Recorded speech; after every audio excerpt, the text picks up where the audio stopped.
जानता नहीं ते का करेली नैहर में छूटा जाके चढ़ली सब पता लागल हो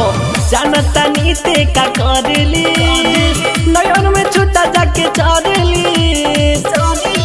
अब करा के पड़े तोरा छान के बोलबा तो पिटवाई देहब बान के अरे नहीं हरवे में रखले बानी पाल के माथा गरम करबी ढेर बोलबा तो पिटवाई देहब बान के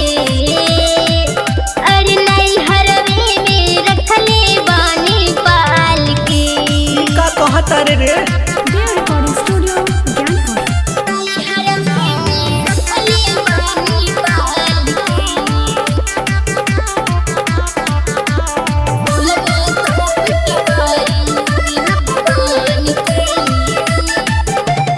तोरा गावे दोस्त हमर बारे से बहुते सारा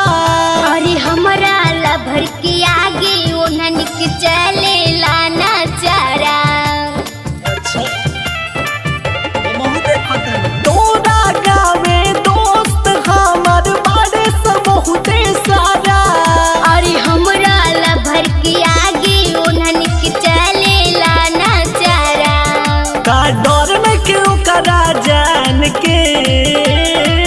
ढेर बोलबा तो पिटवाई देहब बान के अरे नहीं हरवे में रखले बानी पाल के ढेर बोलबा तो पिटवाई देहब बान के अरे नहीं हरवे में रखले बानी पाल के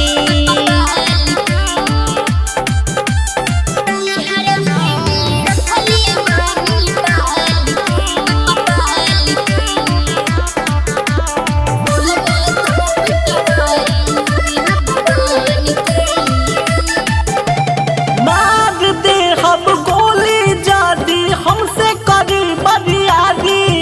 अरे सूरज नकुल के आगे केहू के चले ना रंगदारी मार दे हम गोली जादी हमसे करी बरियारी अरे सूरज नकुल के आगे केहू के चले ना रंगदारी दाग लगे नहीं देव सोभी